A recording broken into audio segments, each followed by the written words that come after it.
اعوذ باللہ من الشیطان الرجیم بسم اللہ الرحمن الرحیم رب اشرح لی صدری ویسر لی امری واحلل عقدۃ من لسانی یفقہوا قولی۔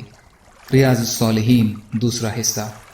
حقدار کا اپنے حق کا مطالبہ کرنے پر مالدار کی طرف سے ٹال مٹول کرنا یہ حرام ہے۔ اللہ تعالیٰ نے فرمایا، بے شک اللہ تعالیٰ تمہیں حکم دیتا ہے کہ تم امانتیں ان کے اہل کو ادا کر دو۔ سورہ نساء آیت نمبر 58۔ اللہ تعالیٰ فرماتے ہیں، تو اگر تمہارا کوئی کسی پر بھروسہ کرے تو چاہیے کہ جس کے پاس امانت رکھوائی گئی وہ امانت واپس کر دے۔ سورہ بقرہ آیت 283۔ فائدہ: امانتوں سے مراد حقوق ہیں، اللہ کے حق یا بندوں کے حق۔ مطلب یہ ہے کہ تمام حقوق ادا کرو، اللہ کے بھی اور بندوں کے بھی۔ کسی کا حق مت رکھو، اگر کسی کا حق رکھو گے تو یہ امانت ادا کرنے کے خلاف ہے۔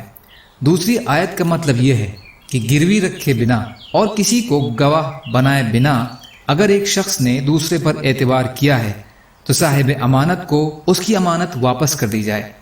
اسی سے امام صاحب نے اس طرف اشارہ فرمایا ہے کہ صاحب حق کو اس کا حق لوٹانے میں بنا وجہ ٹال مٹول کرنا بھی حرام ہے، کیونکہ یہ رویہ بھی امانت کی ادائیگی کے حکم کے خلاف ہے۔ حضرت ابو ہریرہ رضی اللہ عنہ روایت فرماتے ہیں کہ نبی اکرم صلی اللہ علیہ وسلم نے فرمایا، مالدار آدمی کا ٹال مٹول کرنا یہ ظلم ہے، اور جب تم میں سے کسی کو قرض کی ادائیگی کے لیے کسی مالدار کے سپرد کیا جائے تو اس کو چاہیے کہ وہ اس کے پیچھے لگ جائے، یعنی اسی سے اپنا قرض طلب کرے۔ بخاری اور مسلم۔ فائدہ: ٹال مٹول کا مطلب ہے کہ قرض خواہ کی رقم ادا کرنے کی طاقت موجود ہونے کے باوجود نہ دینا اور بنا وجہ ٹال مٹول سے کام لینا یہ بڑے گناہ ہیں۔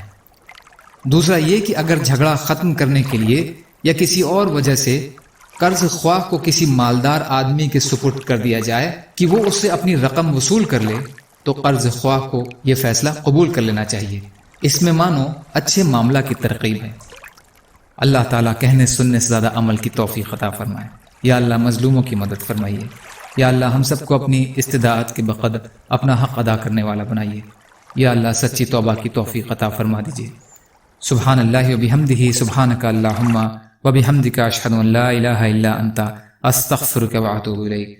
سبحان ربک رب العزت عما یصفون وسلام علی المرسلین والحمد للہ رب العالمین برحمتک یا ارحم الراحمین۔ لا الہ الا اللہ محمد رسول اللہ۔